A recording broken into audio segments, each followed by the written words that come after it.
Nagy szeretettel és tisztelettel köszöntöm a Pont Televízió nézőit, és természetesen a Pont Rádió hallgatóit. Egy riport fog következni. Nagy szeretettel köszöntöm a stúdióban Király Tibort, a Vazulvére rockopera táltosát. Azt kérted, hogy így mutassalak be. Szia, Tibi! Szia, üdvözlök minden kedves rádióhallgatót és tévénézőt.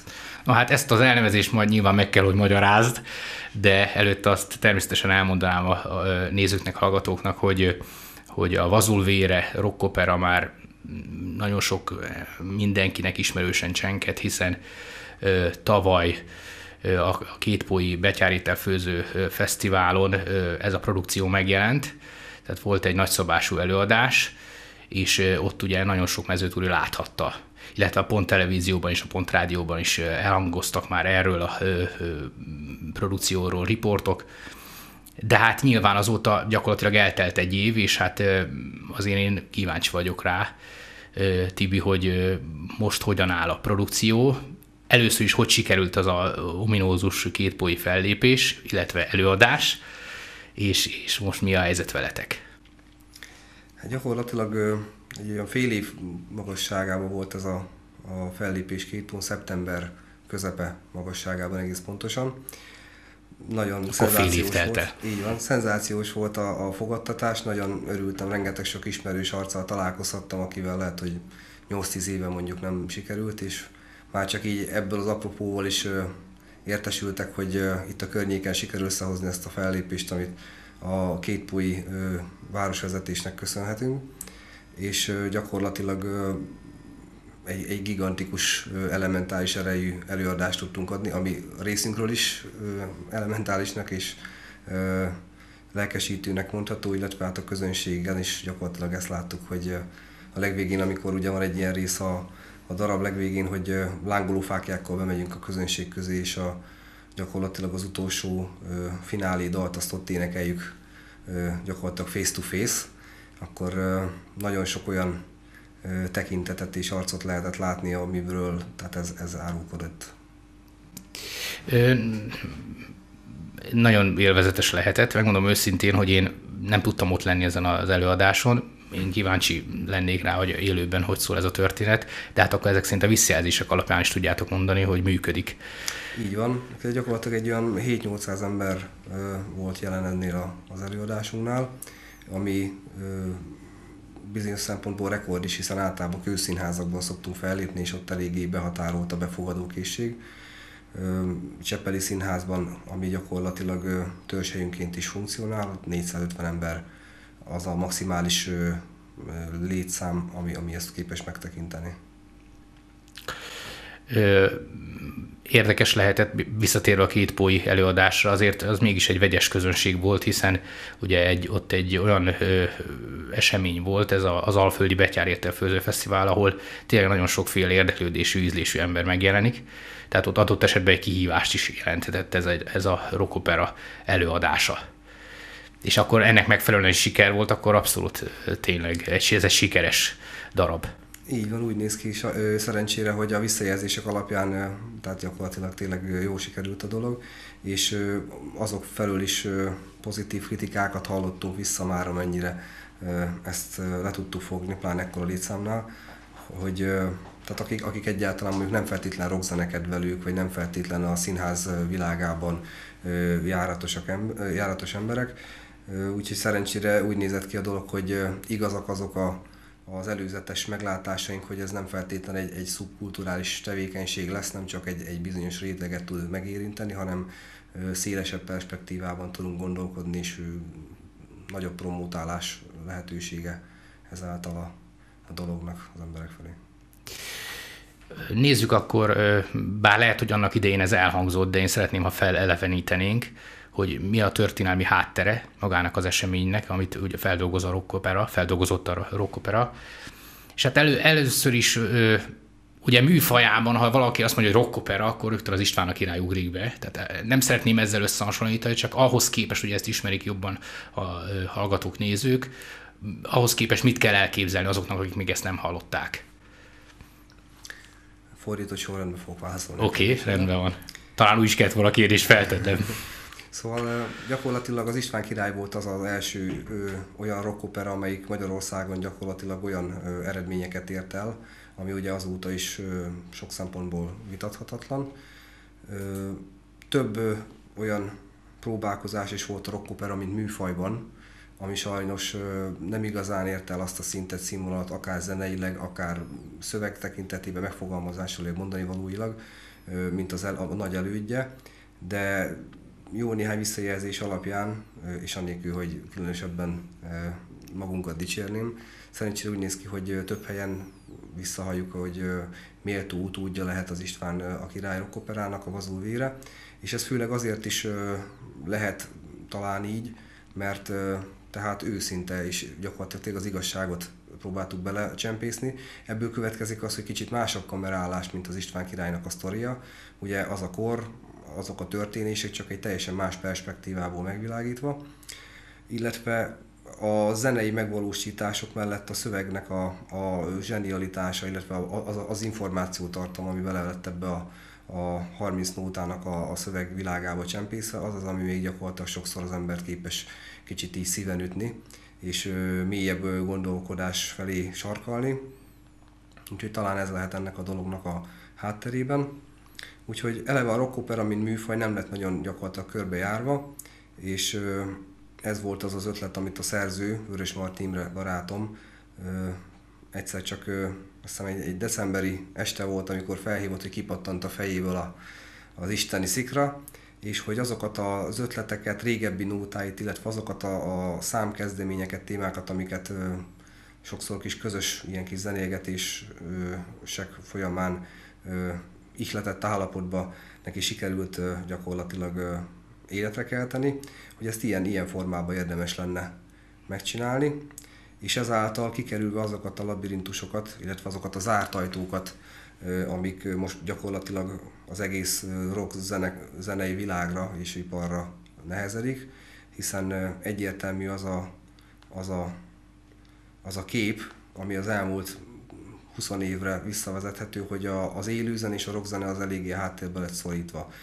Ennek, ha saját szubjektív véleményemet akarod kérdezni, akkor azt mondanám rá gyakorlatilag, hogy ennek politikai-gazdasági háttere is lehet. Erre vannak egyébként utaló jelek, tehát ez nem hasamra ütök, és úgy mondom.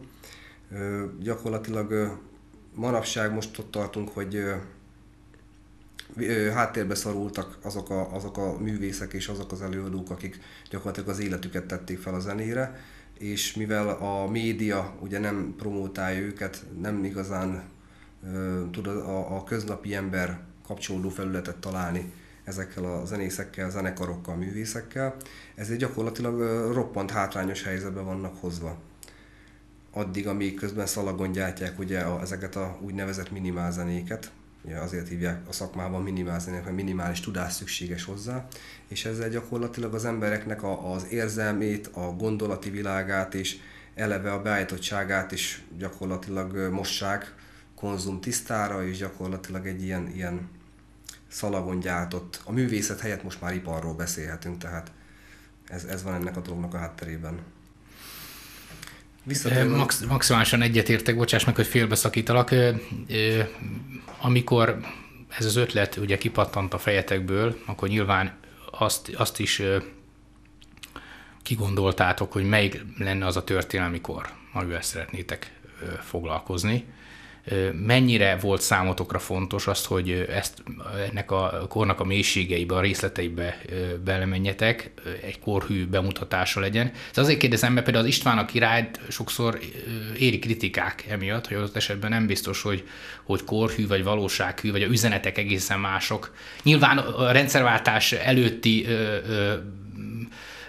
íródott rockoperáról van szó az István a király esetében, természetesen áthallásos az a történet, de ugye a korhűségét ugye megkérdőjelezik ma már. De nálatok ez mennyire volt fontos, hogy precíz legyen a kor bemutatása? És hát melyik korban játszódik, azért egy picit ezt is világítsuk meg. Örülök, hogy megkérdezted ezt a kérdést, feltetted ezt a kérdést, mert... Hát olvasok a gondolataidban. Így van. Óvaintettek, hogy nagyon... hogy is mondjam, cizellálatlanul fogalmazzak is, tehát hogy óvatosan nyúljak ez a témához. De annyit viszont muszáj elmondani, már csak azért is, hogyha az emberek az eddigi István királyos beállítottságból indulnak ki, hogy ne érje őket felkészületlenül, hogy itt egy egészen más kép rajzolódik ki gyakorlatilag a szemük elé, hogy azoknak a történészeknek a véleményére alapozva kezdődött az egész történelmi háttéranyag gyűjtése, illetve magának a szereplőknek a karaktereinek a kidolgozása, illetve maga az esemény, a cselekmény szál, akik mondjuk nem feltétlen az elfogadott mai hivatalos történelem kutatásnak az emberei. Ugye azt zárójelben megjegyzem ezzel kapcsolatban, hogy ma megkérdőjelezhetetlen dogmákat tanítanak az embereknek számos esetben. Én szubjektíven saját szemszögemből fogalmazok, azt mondom, hogy ez erre a dologra is igaz, erre az időszakra is, erre a konkrét történelmi esemény sorra.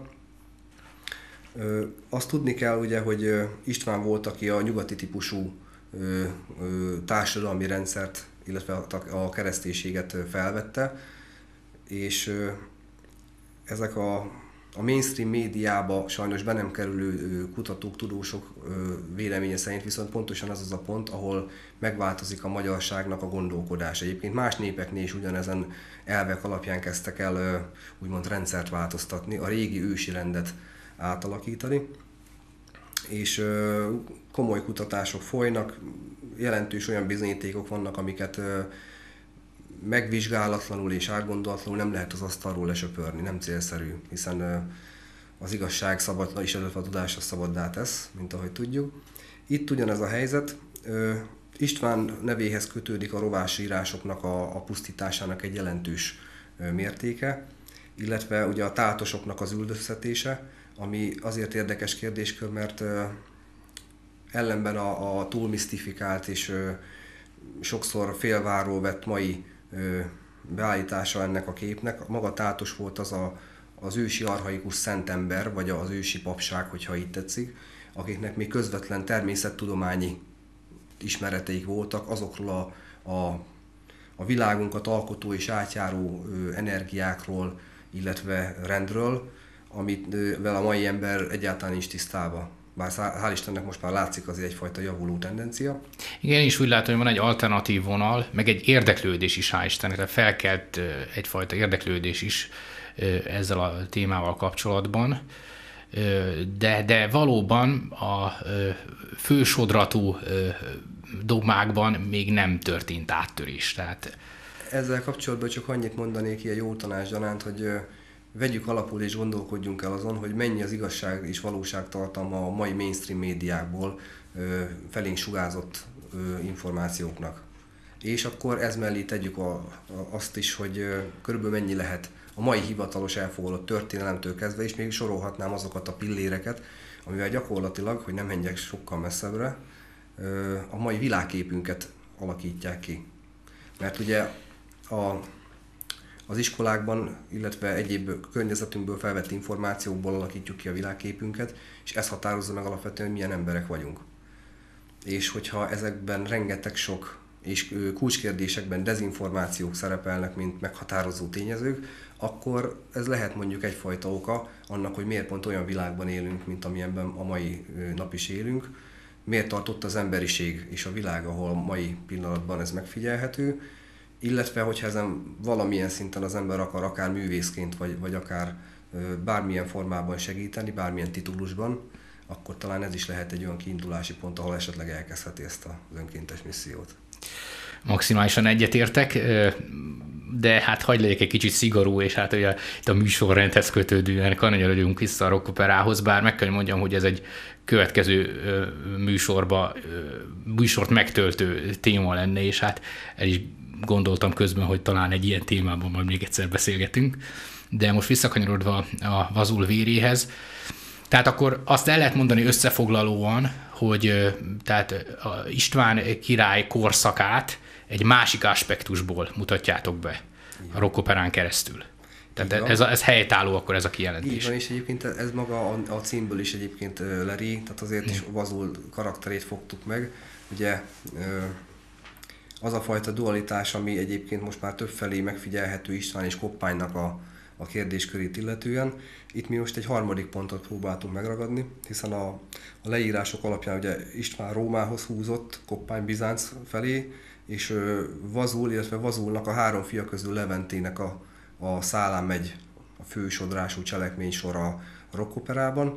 Leventéről pedig elég keveset lehet tudni, illetve annyit talán, hogy az ősi vallásvilágunkhoz, az ősi tátos hithez kötődött, és éppen ezért ezt a vonalat, ezt a számunkra a leghitelesebbnek mondható szellemi irányvonalat követő vonalat próbáltunk ilyen formán követni, és így ebből a szemszögből bemutatni az akkori kornak az eseményeit, illetve hogy mik változtak meg, és mi az, ami ennek a végére kisült ebből az egészből. Nézzük a rockopera zenei stílusát egy picit. Tehát azért ez keményen, mint az István a király.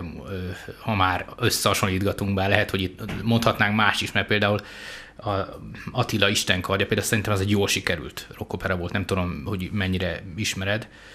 Ugye a 90-es évek közepén készítették. De visszatérve a Vazulvérre, tehát akkor ez azért a rockopera műfaján egy kicsit keményített a ti elképzelésetek. Ugye arról is viccelődtünk itt, hogy metal opera inkább, de hát ugye megbeszéltük, hogy nem biztos, hogy ez a jó kifejezés, hanem akkor milyen is a stílusa. Érdekes, hogy tehát nagyon kategóriákba gondolkodik a mai ember. Mindent megpróbál bekategorizálni, csak az a baj, hogy a valóságot nem lehet belegyömözkölni sokszor ilyen fix kategóriákba. És mondhatnánk úgy is egyébként, hogy cizeláltabban fogalmazva, hogy hard rock opera, ez kicsit még ilyen hangulatos megnevezési formája is lett ennek a dolognak, de ez sem igazából írja le. Én úgy fogalmaznám inkább ezt a dolgot újra, hogy vannak olyan stíluselemek, amik egy letisztultabb, tudatosabb gondolkodásmódtól vezérelve bizonyos helyzetekhez, bizonyos drámai fordulatokhoz, bizonyos történésekhez a darabban felhasználásra kerülnek. Amikor feszültséget akar az ember kifejezni, akkor a keményebb tónusú, feszesebb ritmikájú és hangzásvilágú zenei megvalósításokat fogja előtérbe helyezni, még inkább amikor a tátosoknak a kérdéskörénél jó néhány esetben például torokének kerül elő, igazi sámándobba kísért egyéb hangszerekkel. Tehát ilyen autentikus népzenei vonások is megjelennek. Igen, de erre nem feltétlenül arra a népzenére gondoljunk, amit ma tudunk. Hiszen az a baj, hogy tehát nyilván nem maradtak fenn zenei dolgok mondjuk 1000 vagy 1500 vagy esetleg még több ezer évvel ezelőttről. Itt a környékünkön viszont azok az ősi népek, akik valamilyen szinten fent tudtak maradni ebbe az őrült világban az elmúlt évszázadokban, például altái területeken, ahol még manapság is léteznek igazi tátosok, akik egyébként csak így zárójelbe jegyzem meg, hogy olyan betegségeket tudnak sok esetben gyógyítani, amire mondjuk a nyugati orvostudománynak nincsen válasza, nincs rá megfelelő megoldása.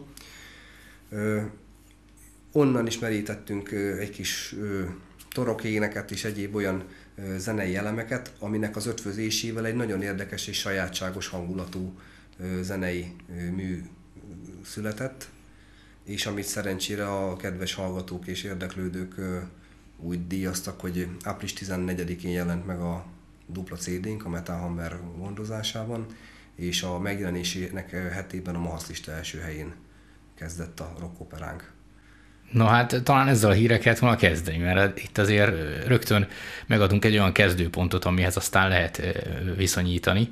Itt még a kategóriákhoz visszatérve valóban nem biztos, hogy jó dolog bekategorizálni, mert ez kicsit ilyen üzleties húzás, hogy rögtön azzal, hogy megjelölöd, hogy mi vagy, akkor a célcsoportot is kijelölöd. Tehát valóban, de hát az emberbe ez annyira beleívódik egy idő után, hogy óhatatlanul is keresi, hogy akkor gyakorlatilag miről is van szó. Tehát, mert ezzel is kicsit közelíthetünk ahhoz, ugye most nem tudjuk meghallgatni, hogy a hallgatók, nézők milyen zenét képzelnek el, azok, akik még nem ismerik.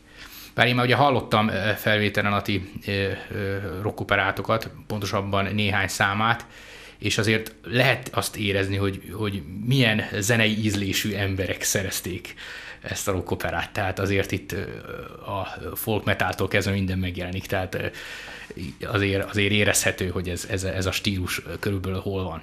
Hát ettől függetlenül persze mindenki számára én úgy gondolom, hogy közérthető és szerethető ez a rockopera. Így van, hiszen ez volt alapvetően a kiindulási pont is többek közt. Megtalálhatóak benne olyan rádióbarát dallamos számok, amik gyakorlatilag egy vagy két hallgatás után szinte nyáklapig ég az ember agyába, de vannak benne feszesebb ritmikájú dalok is, amik mondjuk az ember, hogyha hétköznap csinál valamit, munka közben beteszi, akkor egyszer csak azt érzi, hogy munka végén sem feltétlenül van kifáradva, hanem viszi magával, ragadja a zenének a ritmikája és a sodrása, és abszolút tehát fülbarát. Tehát nem kell arra gondolni, hogy őrült emberek vaszéket, hordókat ütögetnek ilyen kalapácsokkal és közben üvöltöznek, hanem ez teljesen igényes és jól felépített, jól megkomponált dalokról van szó gyakorlatilag. És gondolom közben azért a mondani való is közérthető. Így van, illetve elgondolkodtató, valamint arra sarkalhatja az embereket, hogy kicsit járjanak utána, hogy na akkor hogy is volt egyrészt ez a történelmi háttér, másrészt meg azok a kis picike kis bölcsességek, amik sokszor ilyen rejtett szójátékok vagy furcsa kifejezések formájában megjelennek benne, hogy mi is a tartalma, hiszen a régi eredeti vallásvilágunkról és gondolkodásunkról, világnézetünkről ugye nem sok minden maradt fent. Amik fennmaradtak, azokat pedig célszerű lehet más ősi, archaikus népeknek a világ szemléletével összehasonlítva kirakni, mint egy mozaikot, és ebből számos olyan dolog kerekedhet ki, ami gyakorlatilag egészé teszi a képet. Sokat beszéltünk az operáról, most már azért játszunk is egy tételt le.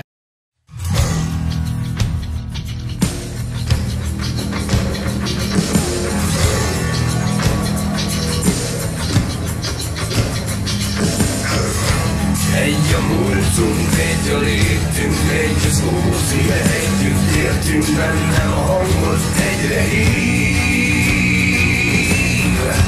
Egy az álmunk, összeérünk, egybe fordulunk, egy a vérünk, látó vakok, arra kérünk, szemed, ad nekünk, legyen így. Legyen így.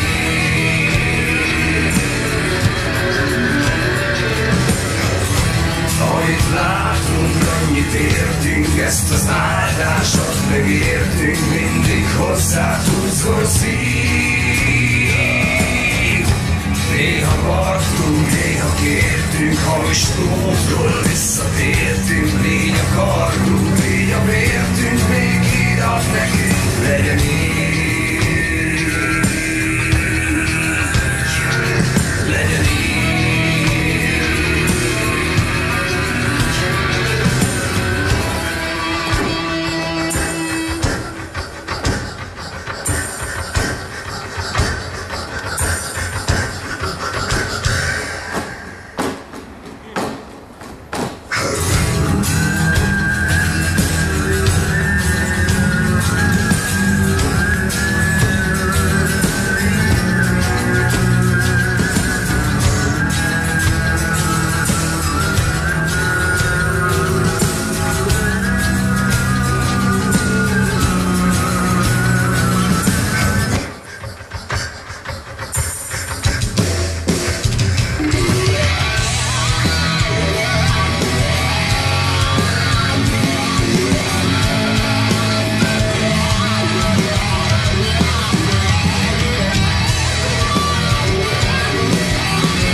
Soha nem válogat, nem kerget jó ábrándokat, nem nézi, ki lesz az áldozat, kire várjon örök kárhozat. Istentől a szent határozat, hogy győzzön a római változat. Döntés a kezedben, csak a tiéd, csak a tiéd, csak a tiéd. Bennem víz nem maradt más, ha kell még a folytatás. Végig viszem a tervet, lenyomom lassan a változás.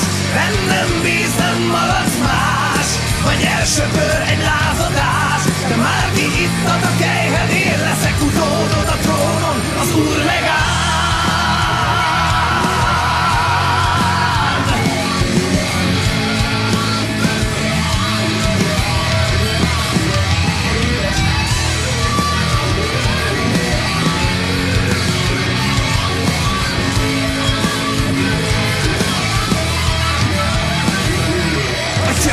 Nem értem a különös álmokat, nem látom a figyelő árnyakat, nem vágyom jeleket, látókat, sem magamra hófehér szárnyakat. Más nem maradt már láb alatt, mint koppánygyulás százakat. Öld meg az Úr, áthat, amíg él, öld meg az álmaidért. Bennem bíz, nem maradt más, ha kell még a folytatás. Végig viszem a tervet, lenyomom a torkukon lassan a változás. Bennem bíz, nem marad más, vagy elsöpör egy lázadás. De már ki ittad a kejhed, én leszek utódod a trónon, az Úr megáll.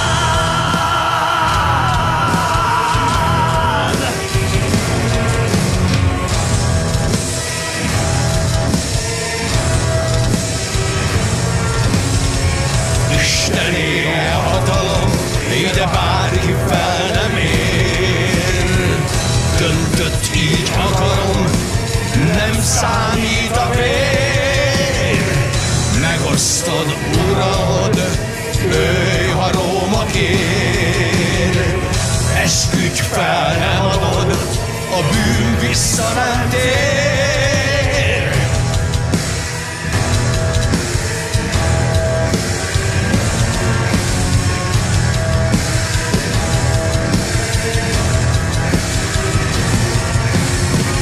Legyen hát megadom, a trón legyen tiéd. Egy erős birodalom, nem magyar, de keresztény. Legyen átok síralom, ha a szent útról letér. Megváltás a jutalom, küzdj az álmomért. Engem választott az Úr, én téged, ki eddig hátba sosem szólt. Ígérd meg, nincs átok, nincs vér, nincs hatalom, nincs pénz, nincs semmi, amiért eladod, vagy pusztuljon el inkább az egész.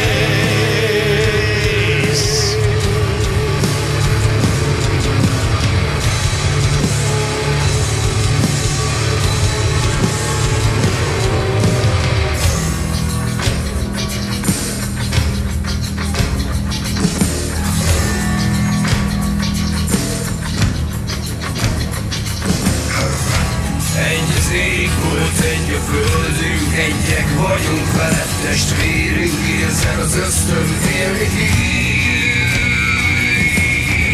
A fényből mindig visszatérünk, amit kell, azt mind megélünk, ezt az utat elvegyék tőlünk, nincs az átok területén. Nem lehet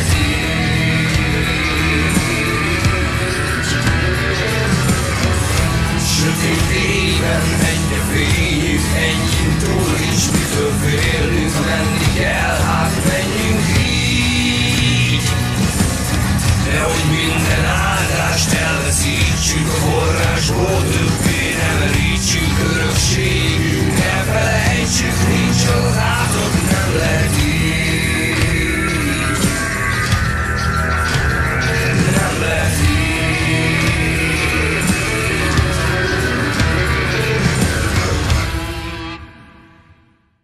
Nagyon szép volt, és visszatérve akkor a konkrétumokhoz, azért mondjuk el a szereposztást, kik szerepelnek.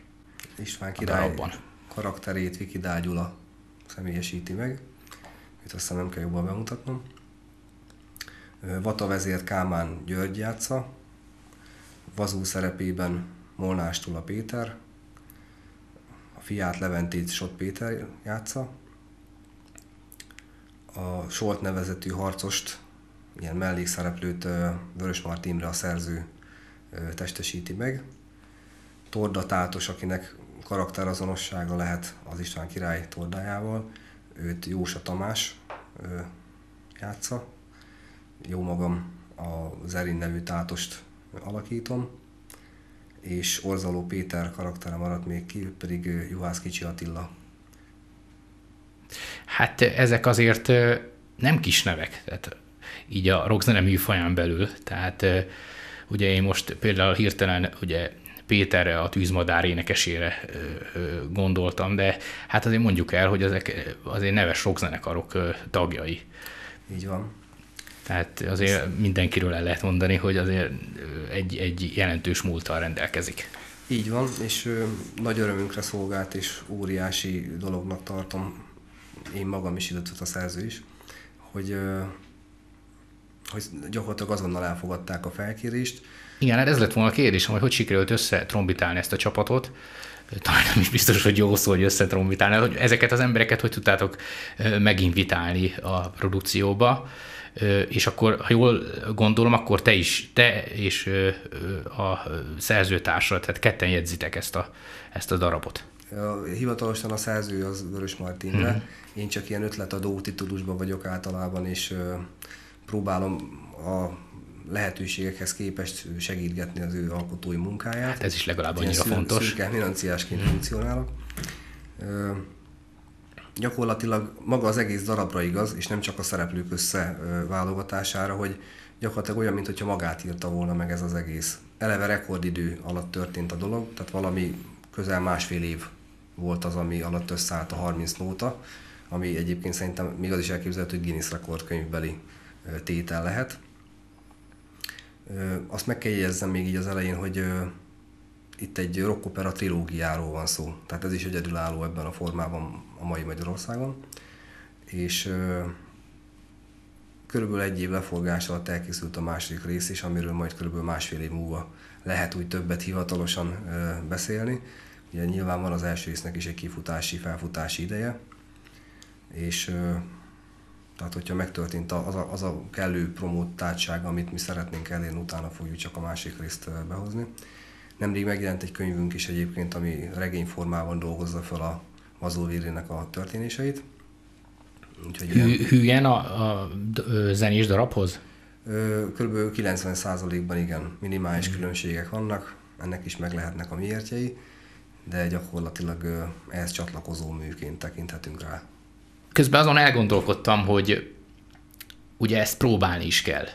Tehát nem tudom, hogy milyen sűrűn vannak az előadások, majd erre is légy szíves adj választ, de hát közben vannak-e próbák, mert gondolom azért nem lehet egyszerű összehozni egy helyre a társulat tagjait, tehát ez mennyire megoldható, mennyire rugalmas. Szoktatok-e egyáltalán próbálni, vagy a közönség előtt áll össze mindig a rutinból a történet? Hát a próbák gyakorlatilag azok tavaly előtti nyár folyamán voltak, ahol gyakorlatilag a színpadra vitel történt. Utána volt egy kisebb kihagyás, hiszen tehát azt tudni kell, hogy senki olyan tekintetben nem áll mögöttünk, mint a mai pop szakmában, vagy egyéb ilyen közmédiákból ismert sztárok vagy produkciók esetén. Ez gyakorlatilag egy alulról szerveződő produkció. És volt-e próbálkozás egyébként, hogy mondjuk állami támogatást szerezzetek? Többféle szinten is próbálgattuk a lehetőségeket, próbáltunk kilincselni és különféle kiskapus módszereket körbejárni. Több-kevesebb, de inkább kevesebb sikerrel. Folyamatosan vannak olyan megbeszéléseink, egyeztetéseink, ahol a stratégiánkat próbáljuk csiszolni, új irányokat és egyéb lehetőséget megfontoltan számba venni, de gyakorlatilag tehát ez egy alulról szerveződő magánkezdeményezés. A próbákra visszatérve, gyakorlatilag ez most már úgy szokott kinézni, hogy szinte rutinból mennek a fellépések. 2 havonta szokott lenni előadás, többnyire Budapest és vonzás körzetében. ebből kilépendő most az idei év első nagyobb szabású fellépését, amiről tudok, azt Felvidéken fogjuk megtenni, ha jól tudom, Dunaszerdahelyen, április 7-e magasságában, bár még ezek az időpontok változhatnak. Nem egyszerű összehangolni az embereket, tehát azért is mosolyodtam el, ahogy ezt elkezdted emlegetni, mert gyakorlatilag közel olyan 40 körüli a létszám. Tehát eleve 17 táncos, 9 énekesről van szó, statiszták, színészek, tehát a technikai személyzet hozzá, tehát óriási apparátus legalábbis ahhoz képest, mint amit mondjuk rockzenészként. Meg hát itt azért díszleteket is kell mozgatni, mondjuk az nem biztos, hogy a próbákhoz föltétlenül kell, de hát azért mondjuk ha előadásra gondolok, azért ehhez azért logisztika is kell. Tehát. És több dolog miatt is. Mondjuk szerencsére a díszletekkel nincsen akkora nagy baj, mert gyakorlatilag egyetlen egy díszletet használunk, ami egy trón, ami elforgatva az életfát szimbolizálja és jeleníti meg, mint ősi szakrális jelképünket. Minden mást viszont 3D-be kivetítjük egy közel 60 vagy 70 négyzetméteres lepedőre a háttérbe, úgyhogy a grafikai megjelenés, a design az teljesen a projektornak az érdeme, és így varázsdunk a kedves közönség elé sokszor lélegzetelállító hátteret, amit amikor én is például a próbák közben sikerült meglesnem, hiszen én mindig a színpad másik oldalán vagyok. Volt olyan, hogy én is ámulva néztem, hogy te jóisten, ez így néz ki. És aztán volt olyan eset is, hogy amikor már elkezdődött az én dalom, és már fenn kellett volna legyek a próbán a színpadon, még mindig lent csodálkoztam, hogy hát ez mennyire elementális, már legalábbis elém a hatása a dolognak. Én akkor gondolom, nem csak a jó színészeket, énekeseket kellett megtalálni, hanem az ilyen jó grafikusokat is, akik ezt a hátteret megálmodják, megvalósítják. Így van, de szerencsére nagyon sokan mellénk álltak, mert egyszerűen egy belső késztetés az, ami egyre inkább az emberekben kezd kialakulni sokszor. Egyfajta igény, egyfajta szellemi éhség, ami mind zeneileg, mind akár a tartalmát alapul véve is gyakorlatilag ott bujkál, ott lappang az emberekbe, persze annak függvényében, hogy ki mennyire tudatos, ki mennyire látja tisztán azokat az alapvető kérdéseket, amiket mondjuk az őseink tökéletesen tisztán láttak, sőt az életüket is erre építették föl.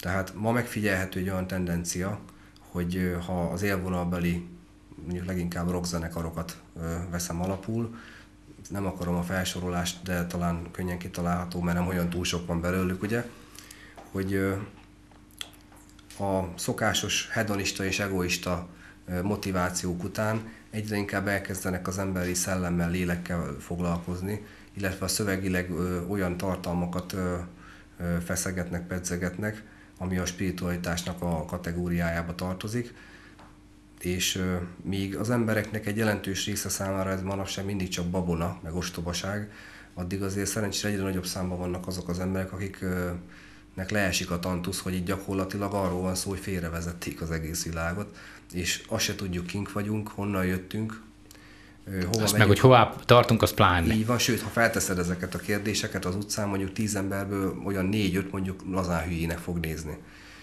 Ez mondjuk a kulturális szakadékok miatt is lehet így, ami kialakult manapság a társadalomban, és nem feltétlen csak a tudósok és a köznapi embereknek a dolgaira gondolok, mert gyakorlatilag ezek az ősi kultúrák erre építették fel a világszemléletüket, és ezek nem hülyék voltak, hogy tönkretegyék a világot, amiben élnek, nem úgy, mint a mai ember, és ez talán lehet így a részemről egyfajta társadalomkritika, hanem igenis olyan mély természettudományos és egyéb ismeretekkel rendelkeztek a világról, amit mind a mai napig nem kérdőjelezhető meg.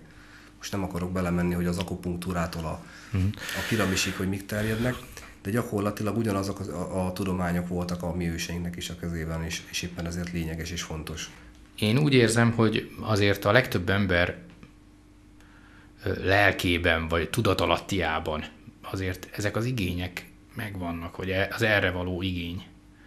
De nincsenek meg sajnos azok a csatornák, ahol oda lehet jutni, és tiszta forrásból lehet meríteni. Tehát vagy nagyon kevés, ez keresni kell, és sok embernek erre már nincs energiája, hogy ezt megtalálja, ezt az utat. Így van, csak közben az a baj, hogy az életünk az meg a mi bőrünkre megy. Ha abból indulok ki, hogy Az ősi kultúrák azok azt vallották és egybehangzóan, hogy nem csak ez az egy életünk van. Ez persze lehet furcsán hangzik ma már, de régen ez ennek az ellenkezője hatott volna furcsán. És ráadásul, hogyha erre mondjuk tudományos bizonyítékok is vannak, most tényleg nem akarok messzire menni, de ott van például a hipnózis, tudományos dolog. Ugye a tudománynak azt nevezzük, amit laboratóriumi körülmények között reprodukálni lehet jelenséget. Tehát a hipnózis az egy olyan dolog, amivel reprodukálni lehet, hogy vissza lehet menni születésig, illetve születés előttig. Most a Michael Newtonnak a nevét nevezném meg hirtelen, aki egy olyan amerikai pszichiáter, aki több kötetnyi dokumentált olyan anyaggal rendelkezik, de rengeteg ilyen van, csak kicsit utána kell járni, ahol több tucat esetet ellenőriznek vissza, információkat hoznak át, utána járnak, és egyértelmű a dolog. Tehát nem kérdés. Na most ezek azok a dolgok, ezek azok a tudások, amiket elvettek a mai embertől, és talán, hogyha fogalmazhatok úgy, egy kicsit talán ezt is hivatott visszaadni a rockopera. Tehát a láthatatlan, a kimondatlan motivációja mindenképp egy olyan dolog, hogy adni szeretne az embereknek. Van egy olyan biológiai tétel, megint elkanyarodottunk, de majd valahogy le kell zárni most már a beszélgetést, mert sajnos elfogy az időnk, de van egy olyan biológiai tétel, hogy 7 évente talán az ember teljes, az összes sejtje, az összes anyag, amiből vagyunk, az megújul. Tehát nem vagyunk ugyanaz az ember, mint ami 7 évvel ezelőtt voltunk. Sőt, aki kimegy ezen az ajtón, sem ugyanaz lesz, mint aki bejött. Igen, de érdekes, hogy és akkor mi van a gondolatainkkal, az álmainkkal, az emlékeinkkel. Tehát ez az, ami számomra bizonyítja, hogy az ember több kell, hogy legyen, mint hús és vér. Tehát ennél többek vagyunk. Persze. És ezt a fajta szellemiséget én is érzem egyébként a rockoperában. Meg magában a rock zenében is. Az nagyon organikus, autentikus műfajnak tartom. Még akkor is, hogyha pár 10 évvel ezelőtt találták úgymond fel, hogy na, hogy ez az. Gyökereit megtalálod egyébként a szibériai sámánoknál. Talán pont nálatok voltam egy rádióbeszélgetésem 10 évvel ezelőtt, amikor hoztam is erre példát, hiszen azok a mély frekvenciák, azok a sámándobos kíséretek olyan frekvenciákat rezegtetnek meg olyan érzeteket keltenek az emberben, mint mondjuk a rockzene sok esetben. Tibi, utolsó kérdés jön, mert most már tényleg le kell zárnunk a műsort. Szerinted mennyire van benne a magyar közönség tudatában a Vazulvére? Mennyire ismerik? Ugye itt rockoperákat soroltunk fel, és ugye ezek mind ismert, talán televízió által is közvetített produkciók voltak. A tiétek hol áll szerinted, és mennyire lehet ezen javítani? Mennyire tudjátok még tovább emelni? Ahhoz képest, hogy tehát mainstream média nem igazán foglalkozott velünk, talán egy kivételével, ahhoz képest szép eredményeket értünk el. Tehát felmérések alapján kb. Olyan 200 000 ember az, aki ma Magyarországon hallott már a rockoperáról, ami tehát a nullához képest az ez egy valami. Viszont ahhoz a valamihez képest, amit viszont kellene és hivatott lenne, hogy elérjen, ahhoz viszont képest semmi. Úgyhogy ez valahol a kettő közti közép fázison található. Ezen fogunk tudni remélhetően javítani, színházakkal zajlanak tárgyalások, különféle olyan marketingfogásokat próbálunk itt az elkövetkezendő hetekben, hónapokban megcsípni, aminek a segítségével kihagyható ez a szokásos tánclépés sor, hogyha van pénzed, akkor tudsz csinálni valamit, mindegy, hogy az milyen minőségű, és esetleg szól-e valamiről, vagy sem. És gyakorlatilag ez lesz az a pont, amikor tudunk billenteni talán az ismertségén, a promótáltságán. Az Erdélyben forgatott videóklipünket eddig, ha jól tudom, az YouTube-ban 66 000-en látták, tehát ez is egy egészen jó adat. Úgyhogy bizakodóan és optimistán állunk a jövő felé. A Pont Televízió, Pont Rádió a szerény eszközével, hát ez megpróbál hozzájárulni. Köszönjük szépen egyébként. Nagyon sok sikert kívánok nektek, és hát remélhetőleg minél hamarabb a mezőzőr közönség is láthatja ezt a darabot. Így legyen. Köszönöm szépen, hogy itt voltál. Én is köszönöm.